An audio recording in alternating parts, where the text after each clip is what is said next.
Inugunita po natin ngayon si Papa San Pio Ika-10.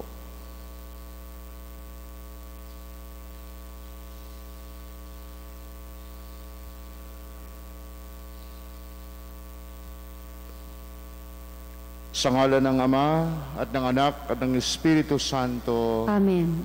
Sumainyo ang Panginoon. At sumaiyo rin. Mga kapatid, tinipon po tayo bilang mga kaanib ng angkan ng Diyos. Kaya dumulog tayo sa ating maawaing Panginoong nagpapatawad ng lubos.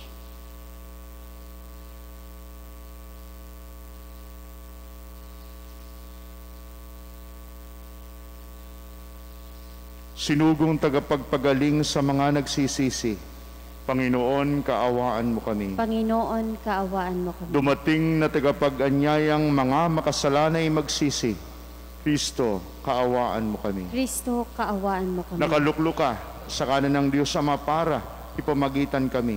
Panginoon, kaawaan mo kami. Panginoon, kaawaan mo kami. Kaawaan tayo ng Diyos sa makapangyarihan, patawarin tayo sa ating mga kasalanan at patnubayan tayo sa buhay na walang hanggan. Amen.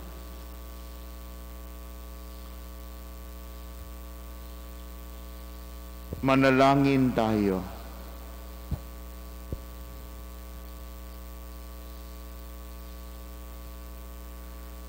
Ama naming makapangyarihan, pinuspos mo ng iyong karunungan at ng lakas na likas sa iyong mga sugo ang Papa na si San Pio upang kanyang patatagin ang pananampalatayang Katoliko at pagkaisahin ang tanan kay Kristo. Sa pagsunod sa itinuro niya at ipinakitang halimbawa, ipagkaloob mong makamta namin ang walang maliw na gantimpala sa pamamagitan ni Jesucristo kasama ng Espiritu Santo magpasawalang hanggan. Amen.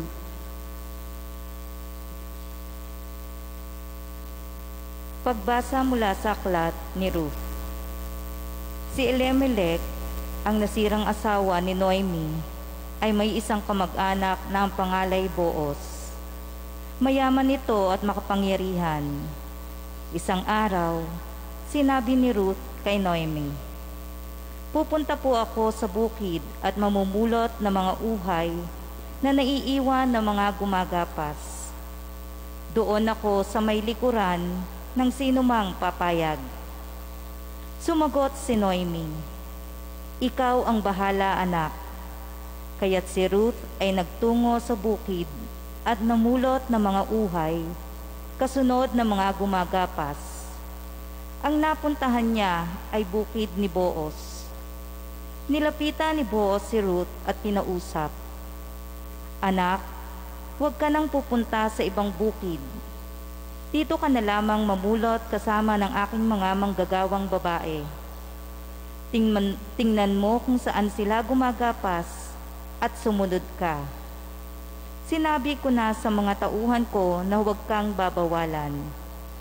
Yumukod si Ruth bilang pagbibigay galang at ang wika, "Napakabuti ninyo sa akin, gayong ako'y dayuhan lamang." Sumagot si Boaz, "Nabalitaan ko na ang lahat ng ginawa mo sa iyong biyanan mula nang mamatay ang iyong asawa.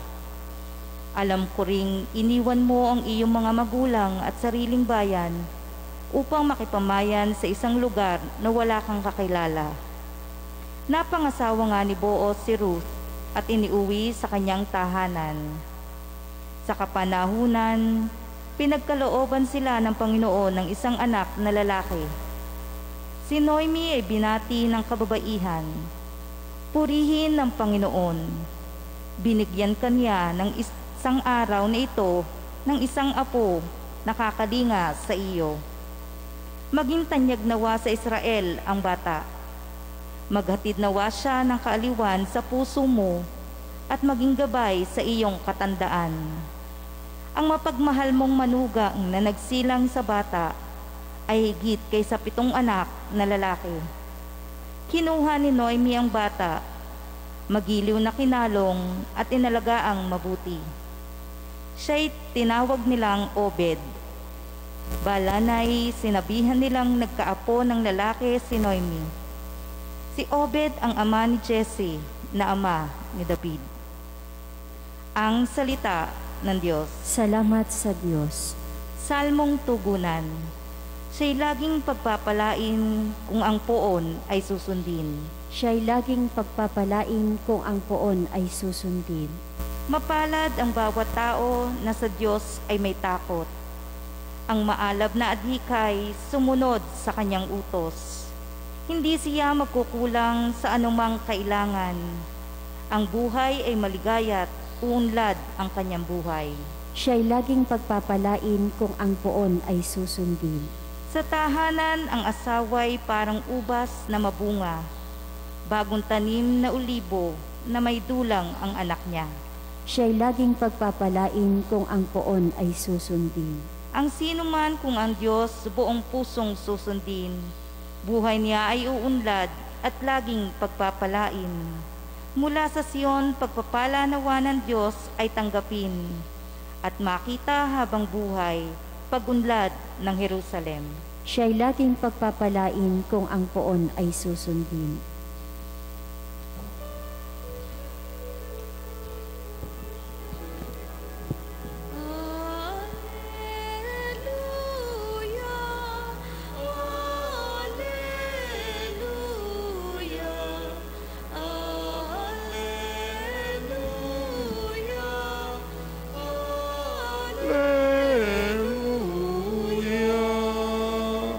Tayo'y may isang Ama at Guro natin isa, si Kristo na anak niya. Hallelujah!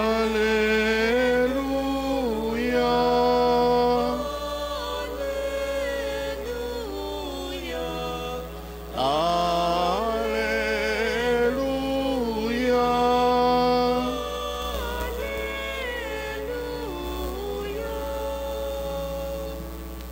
Sumainyo ang Panginoon. At sumaiyo rin. Ang pagpapahayag ng mabuting balita ng Panginoon ayon kay San Mateo. Papuri sa iyo, Panginoon.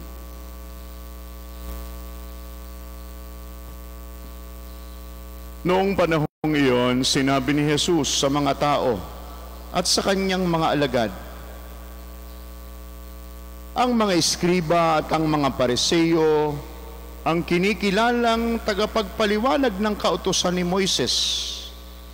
Kaya't gawin ninyo ang itinuturo nila at sundin ang kanilang iniuutos.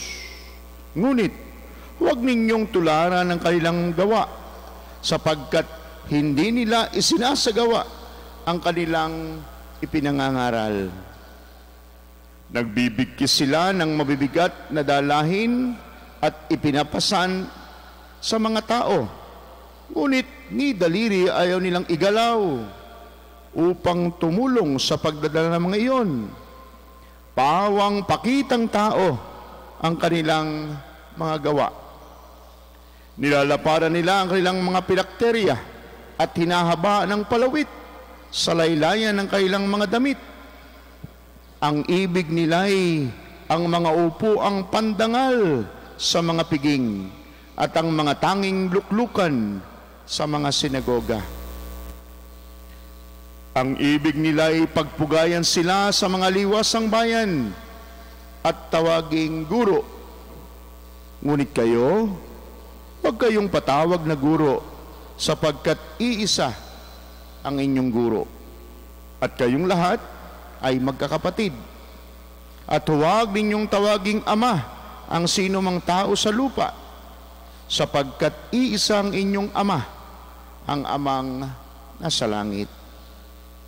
Huwag kayong patawag na tagapagturo, sapagkat iisang inyong tagapagturo, ang Mesiyas. Ang pinakadakila sa inyo ay dapat maging lingkod ninyo. Ang nagpapakataas ay ibababa, at ang nagpapakababa ay itataas.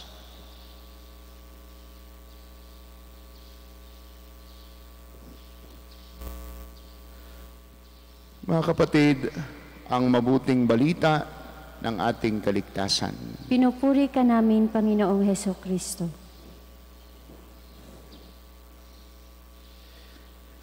Magandang umaga po sa inyong lahat. Kayo narito sa ating dambana. Kayong mga nakasubaybay sa Facebook page ng ating parokya at sa mga nakikinig sa ating abot ng ating mga sound system sa ating mga chapel. Isang mapagpalang umaga po sa inyong lahat. Sulyapan po natin ang buhay ng ating santo sa araw na ito. Sapagkat kanina sa pambungad ng panalangin, kasama doon na yung ginawa niyang pagtatanggol sa pananampalatayang Katoliko. Isinilang si Jose Melchor Sarto sa isang maliit na nayon sa Riese sa probinsya ng Treviso sa Italia noong June 2, 1835. Naging pari siya at tumantong sa pagiging isa sa mga hinahangaan at minamahal na Santo Papa sa modernong kasaysayan ng ating simbahan. Nag-aral si Jose sa seminaryo sa Padua at naging ganap na pari sa edad na 23 taong gulang lamang.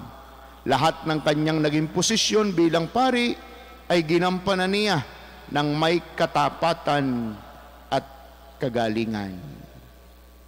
Pinagkatiwalaan siya sa kanyang diocese upang maging isang chaplain, parish priest, spiritual director ng seminary, at sansilor.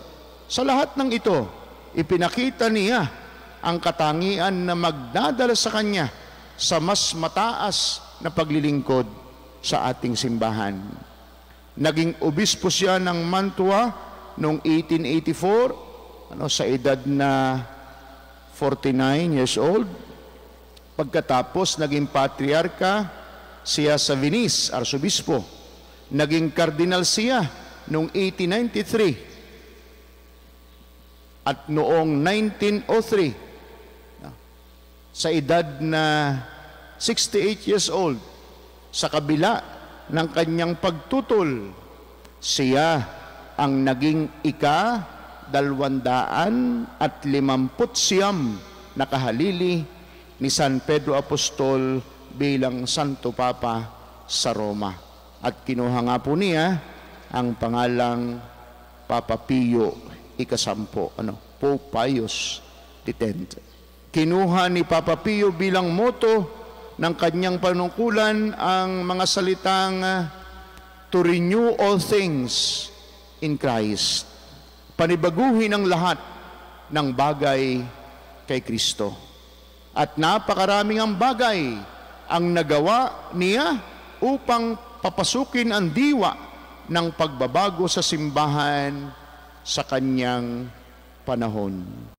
At hanggang ngayon po, hanggang ngayon, ito'y ating sinusunod at pinapakinabangan ng bawat Katolikong Kristiyano. Una dito ay ang reforma sa liturhiya o pagsimba ng mga Katoliko. Kasama ang sinimulan niya, sa mga sinimulan niya, ang reforma sa paggamit ng breviary. Yan, ito po yung official prayer book naming mga pari at mga madre, pero ngayon, dinarasal na rin po ito ninyong mga laiko. Yan. Sa pagdiriwang ng banal na misa, sa pagpapaunlad ng Gregorian chant, yan bilang opisyal na awit sa misa. Sa mga malimit, sa mas malimit na pagtanggap ng komunyon. Araw-araw, tayo araw-araw nagsisimba, pwede rin araw-araw tanggapin ang banal na komunyon. At sa pagkukomunyon ng mga bata at sa mas aktibong pakikiisa ng mga tao sa loob ng banal na misa. Active participation. Sa mga gawaing pastoral naman, mabibilang sa kanyang mga naisaayos ang batas tungkol sa pag-aasawa. Yan. At sa pag-aaral at paghuhubog ng mga gustong maging pari sa seminaryo, ang paglilimbag ng kanyang katisismo, ng Code of Canon Law, ng Acta Apostolici Sedis o yung koleksyon ng mga opisyal na dokumento ng ating simbahan, at ang pagbibigay ng sermon tuwing araw ng linggo, at ang Catholic aksyon.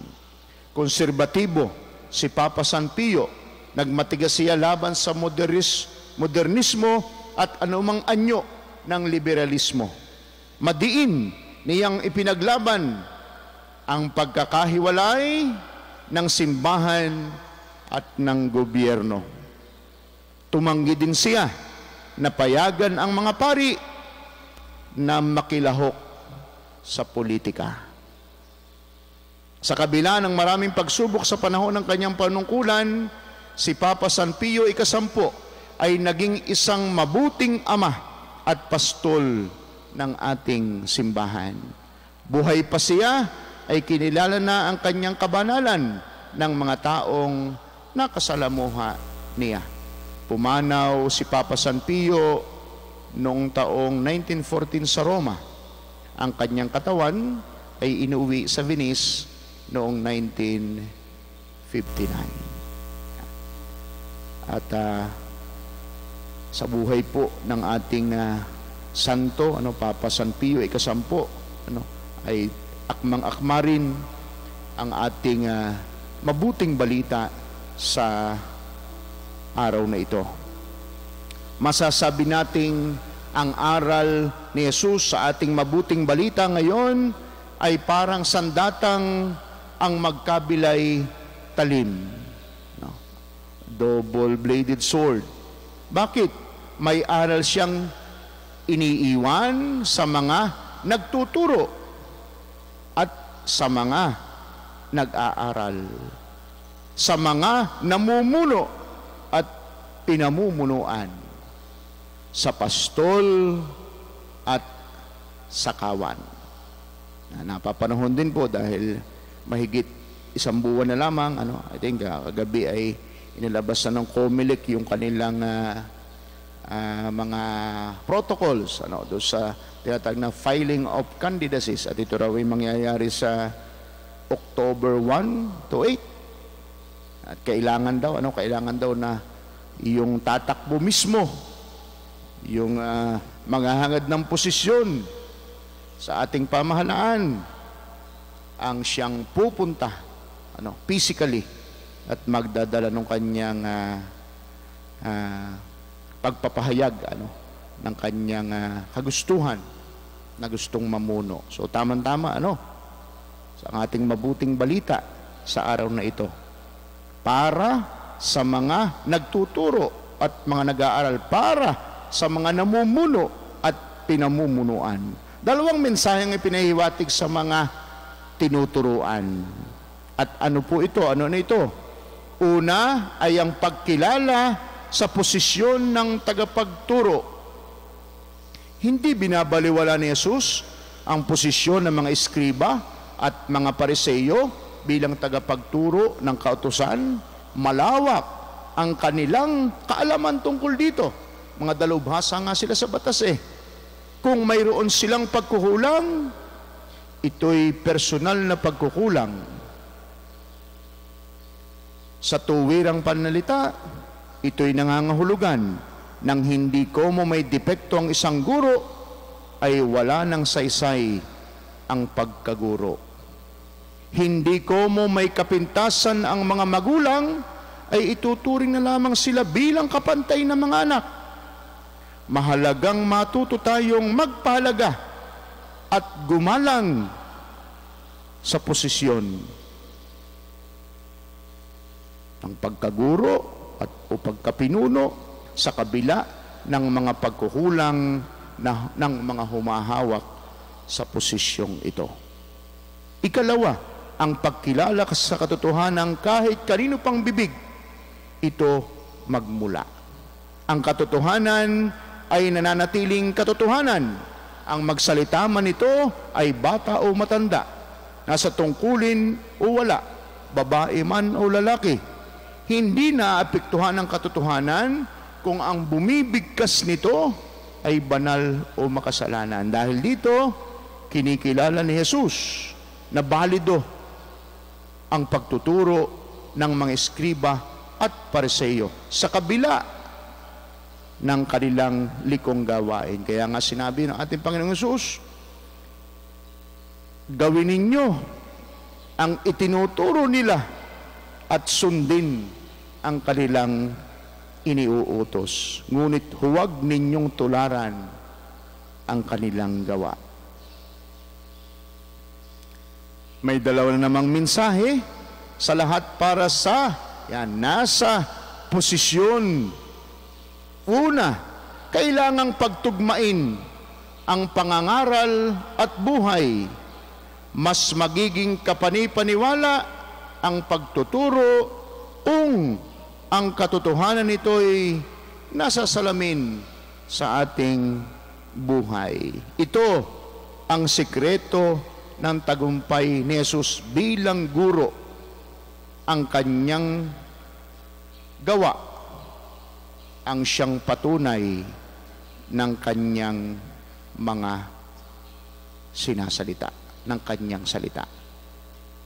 Nagturo siya tungkol sa pagpapatawad at pinatawad niya ang babaeng nahuli sa pagkiapid. At gayon din nung siya nakabayubay sa krus, pinatawad niya ang mga nagparusa sa kanya. Nangaral siya ng pagtulong sa mga nangangailangan at siya'y nagpakain sa mga nagugutom at nagpagaling sa mga may karamdaman. Nagturo siya ng pananalangin at siya'y kinakitaan ng palagiang pagkipag-usap sa Ama. Pagtugmain ang pangangaral at buhay. At ang ikalawa, ipinaaalala ni Jesus na ang mga tagapagturo ay hindi dapat magturing sa sarili na nakatataas o nakahihigit sa kanilang tinuturuan. Hindi porket nasa posisyon ay siya na lang lagi ang masusunod. Na kapag may pumupuna o kumukontra ay hindi nagugustuhan. Sila at ang mga tinuturuan ay magkakapatid. Dahil dito'y walang dahilan para humingi o umasa sa natatanging pagtrato sa kanila. Tayo'y pantay-pantay dahil tayo'y mga anak ng iisang Ama. Kaya dapat iiwasan yung tinatawag na special treatment. Naalala ko po tuloy yung na isang gabi nagkukwentuhan kami, sabi nung ating gwardya, birthday ng isang araw, si Kuya Owel, siya bumigkas ng isang maaring kasabihan, pero may katotohanan, may laman. Anong sabi niya? Tungkol dun sa special treatment. Sapot ng gagamba, katulad ay batas.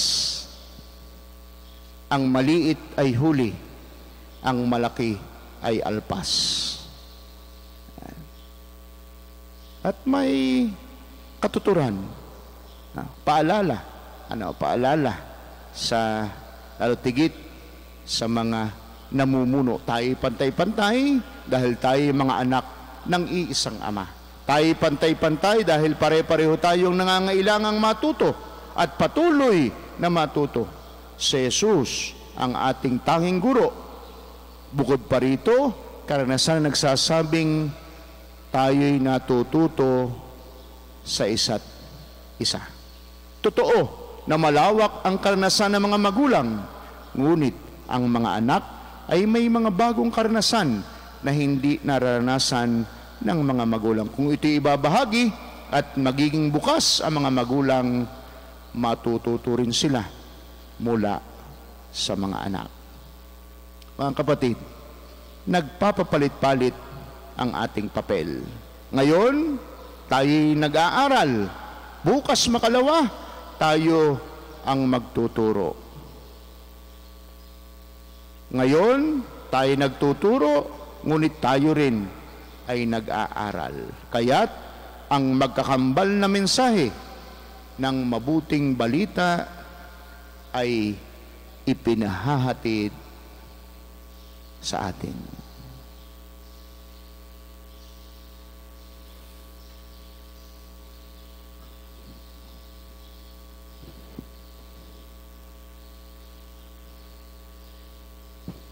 Mayroon tayong Ama sa langit at isang guro, ang kanyang bugtong na anak. Lumapit tayo sa Ama at ipanalangin ang lahat ng kanyang mga anak sa lupa. At sa bawat panalangin ating sabihin, basbasan mo kami, aming nag-iisang Ama. Basbasan mo kami, aming nag-iisang Ama.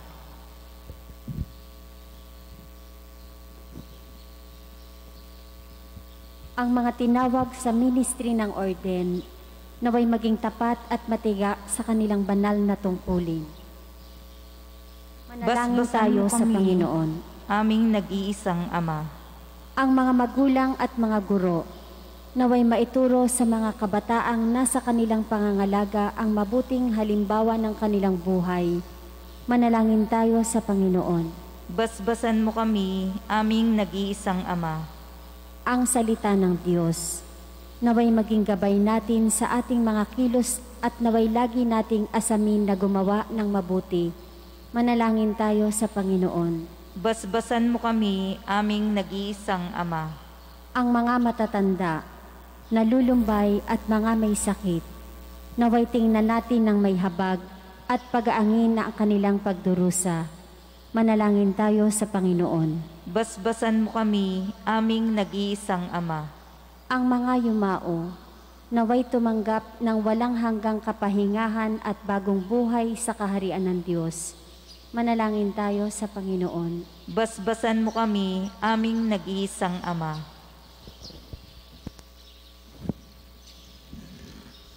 Ama naming Diyos, dinadala namin sa iyong harapan ang mga pangangailangan ng mga nakakakilala sa iyo at yaong mga hindi pa nakarinig ng iyong pangalan.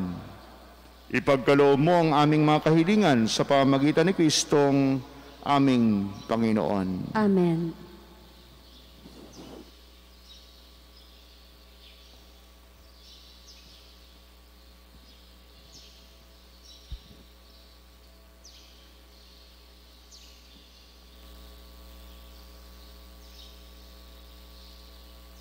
Kapuri-puri ka, Diyos, sa mang lumikas ang libutan, sa inyo pong kagandahang loob, narito ang aming mayaalay mula sa lupa at bunga ng aming paggawa. Ang tinapay na ito para maging pagkaing nagbibigay buhay. Kapuri-puri ang poong may kapal, ngayon at kailanman.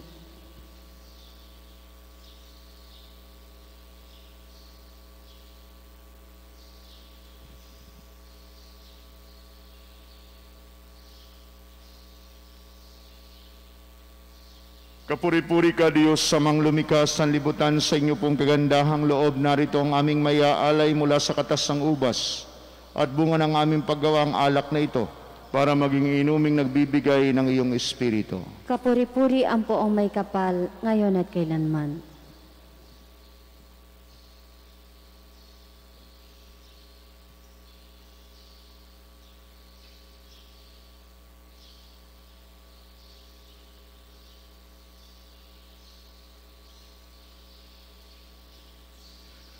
Manalangin kayo mga kapatid upang ang ating paghahain at ang ating mga panalangin ay kalugdan at dinggin ng Diyos amang makapangyarihan. Tanggapin nawa ng Panginoon itong paghahain sa iyong mga kamay, sa kapurihan niya at karangalan sa ating kapakinabangan at sa buong sambayanan niyang banal. Ama naming lumikha, sa iyong pagpapaunlak na tanggapin ang aming paghahain, loobin mong kaming nagdiriwang ng may pagtalima sa tagubilin ni Papa San Pio ay taimtim na makaganap at makapakinabang ng wagas sa pamamagitan ni Jesucristo kasama ng Espiritu Santo magpasawalang hanggan. Amen. Sumainyo ang Panginoon. At sumaiyo rin. Itaas sa Diyos ang inyong puso at diwa. Itinaas na namin sa Panginoon. Pasalamatan natin ang Panginoong ating Diyos. Marapat na siya ay pasalamatan. Ama naming makapangyarihan, tunay ngang marapat na ikaw ay aming pasalamatan sa pamamagitan ni Jesucristo na aming Panginoon. Ngayong si Papa San Pio ika-10 ay pinararangalan sa pamumuhay niyang totoong uliran at pagiging maasahan sa panunungkulan, kaya't si Jesucristo na maasahan sa katapatan ay inihahayag sa pangasiwa sa sambayanan. Ang malasakit na mga uliran tagapangasiwa noon ay nagpapatuloy magpahanggang ngayon sa mga panalangin kanilang iniuukol kaysa ng sambayanan mong dito'y nagtitipon. Kaya kaysa ng mga anghel nagsisiawit ng papuri sa iyo, nang walang humpay sa kalangitan kami nagbubunyi sa iyong kadakilaan. Santo, Santo, Santo, Panginoon Diyos ng mga hukbo, napupuno ang langit at lupa ng kadakilaan mo, o sana sa kaitaasan. Pinagpala ang naparirito sa ngalan ng Panginoon, o sana sa kaitaasan. Ama naming banal, ikaw ang bukal ng tanang kabanalan, at sa pamamagitan ng iyong Espiritu, gawin po ninyong banal ang mga kaloob na ito upang para sa amin ay maging katawan at dugo ng aming Panginoong Jesucristo. Bago niya pinagtiis ang kusang loob na maging handog, hinawakan niya ang tinapay, pinasalamatan kaniya, pinagati-hati niya yon, iniabot sa kanyang mga alagad at sinabi, tanggapin ninyong lahat ito at kanin itong aking katawan na ihahandog para sa inyo.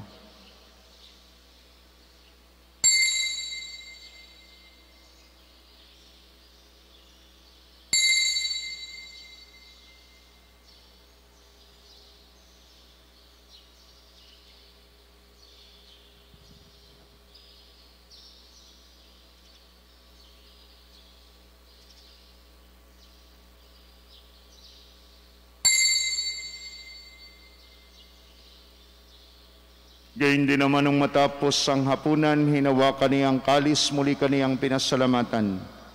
Iniabot niya ang kalis sa kanyang mga alagad at sinabi, tanggapin ninyong lahat ito at inumin. Ito ang kalis ng aking dugo ng bago at walang hanggan tipan. Ang aking dugo na ibubuhos para sa inyo at para sa lahat sa ikapagpapatawad ng mga kasalanan. Gawin ninyo ito sa pag-alaala sa akin.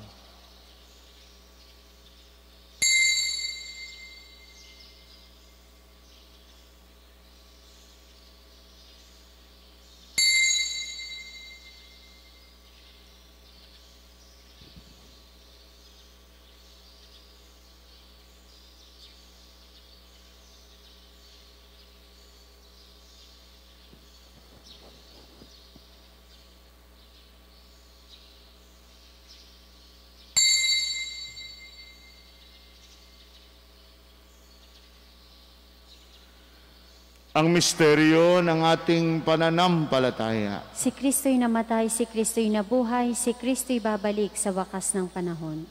Ama, ginagawa po namin ngayon ang pag-alaala sa pagkamatay at muling pagkabuhay ng iyong anak. Kaya tiniaalay po namin sa iyo ang tinapay na nagbibigay buhay at ang kalis na nagkakaloob ng kaligtasan. Kami nagpapasalamat dahil kami iyong minarapat at tumayo sa harap mo para maglingkod sa iyo. Isinasamo po namin kaming mga magsasalo-salo sa katawan at dugo ni Kristo'y mabuklod sa pagkakaisa sa pamamagitan ng Espiritu Santo. Amalingapin po ninyo inyong simbahang laganap sa buong daigdig. Puspusin po ninyo kami sa pag-ibig kay San Francisco na aming Santo Papa at ni Gilbert na aming Obispo, lahat ng mga obispo at ng Tanang Kaparian. Alalahanin po ninyo ang mga kapatid naming nahimlay na nang may pag-asang sila'y muling mabubuhay. Gayon din ang lahat ng mga pumanaw, lalo tigit silang malalapit sa aming buhay. Kaawaan po ninyo sila at patuloyin sa iyong kaliwanagan. Kaawaan po ninyo at pagindapatin kaming lahat na makasalo sa iyong buhay na walang wakas. Kaysa ng mahal na Birheng Maria, Ina ng Diyos, kaysa ni San Jose, na kanyang kalisinisang esposo at minamahal naming pintakasi, kaysa ng mga apostol at ng lahat ng mga banal, lalo tigit ni na Papa San Pio, San Lorenzo Ruiz at San Pedro Calungsod, na namuhay dito sa daigdig ng kalugod-lugod sa iyo. May pagdiwang po nawa namin ang pagpupuri sa ikararangal po ninyo sa pamagitan ng iyong anak na aming Panginoong Hesukristo. Sa pamamagitan ni Kristo, kasama niya at sa Kanya, ang lahat ng parangal at papuri ay sa iyo, Diyos amang makapangyarihan, kasama ng Espiritu Santo, magpasawalang hanggan.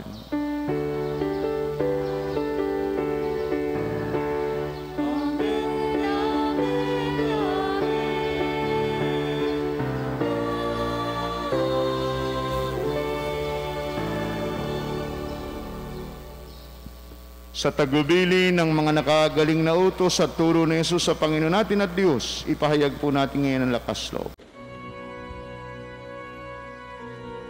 Ama namin, sumasalangit ka, sambahin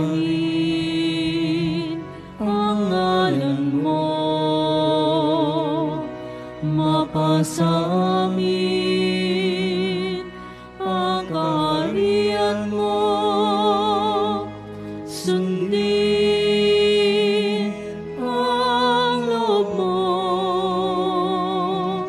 dito sa lupa para nang sa langit. Bigyan mo kami ngayon ang aming kakanin sa araw-araw, at patawarin mo kami sa aming mga sala para ng pagpapatawad namin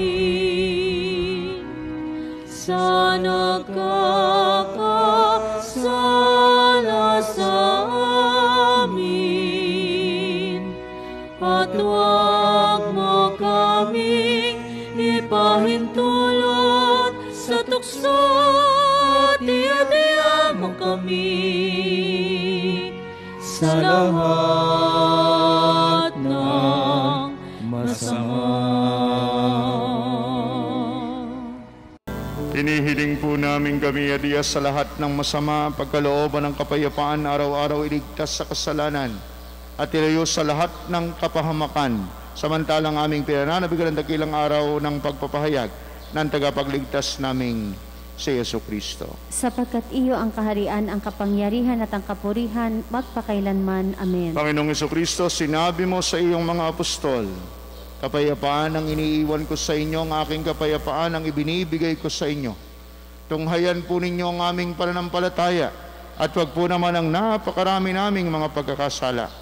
Pagkalooban po ninyo kami ng kapayapaan at pagkakaisa, lalo tigit kapayapaan at pagkakaisa sa loob ng aming mga tahanan, ayon po sa inyong banal na kalooban, kasama ng Espiritu Santo, magpasawalang hanggan. Amen. Ang kapayapaan ng Panginoon naway laging sumainyo. At sumaiyo rin. Magbigay at manghangad po tayo ngayon ng kapayapaan sa isa't isa. Kordero ng Diyos na nag-aalis ng mga kasalanan ng sanlibutan, maawa ka sa amin. Kordero ng Diyos na nag-aalis ng mga kasalanan ng sanlibutan, maawa ka sa amin. Kordero ng Diyos na nag-aalis ng mga kasalanan ng sanlibutan, ipagkaloob mo sa amin ang kapayapaan.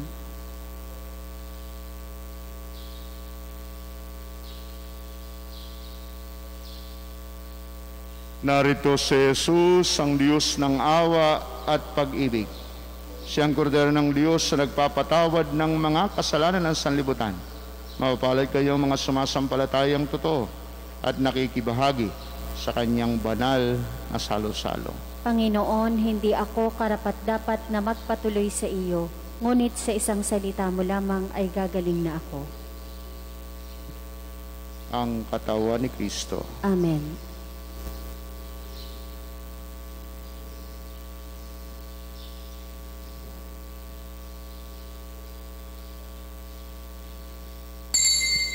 Panginoong Hesus, ako ay nananalig na ikaw ay nasa kabanal-banalang sakramento sa altar. Iniibig kita ng higit sa lahat at minimithi kong tanggapin ka sa paraang espiritual dahil hindi ko kayang tanggapin sa panahon ngayon ang iyong katawan at dugo sa banal na sakramento. Kahit man lang sana ay matanggap kita sa paraang espiritual sa aking puso. Niyayakap kita na para bang andito ka na talaga sa aking puso at iniaalay ko ng buong puso ang aking sarili sa iyo. Huwag mong pahintulutang mawalay ako sa iyo. Amen.